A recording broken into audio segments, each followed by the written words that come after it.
இங்க பாருங்க, ஸ்ரீலங்கால எவ்ளோ தண்ணி அடிச்சுக்கிட்டு ஊருக்குள்ள போகுது பாருங்க. இந்த எல்லா தண்ணியுமே மழை பெஞ்சதுனால இவ்ளோ அடிச்சுக்கிட்டு போகுது. அந்த பக்கமெல்லாம் ஊரு எவ்ளோ தண்ணி பாருங்க, அங்கெல்லாம் இடுப்பளவுக்கு தண்ணி இருக்குது.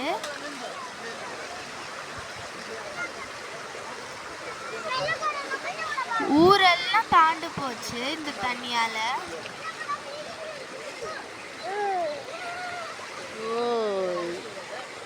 இந்த தண்ணி வந்ததுனால எங்க ஊருக்குள்ள இந்த முதலையுமே வந்துருச்சு பாருங்க. என்ன பெரிய முதலை எப்படி போகுதுன்னு.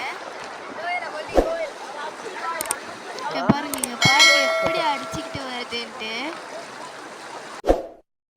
எப்படி மழை பெய்யுது பாருங்க இங்கெல்லாம். இங்கெல்லாம் இந்த ஏரி தான் இது. ஏரியில இருந்து எப்படி தண்ணி அடிச்சுக்கிட்டு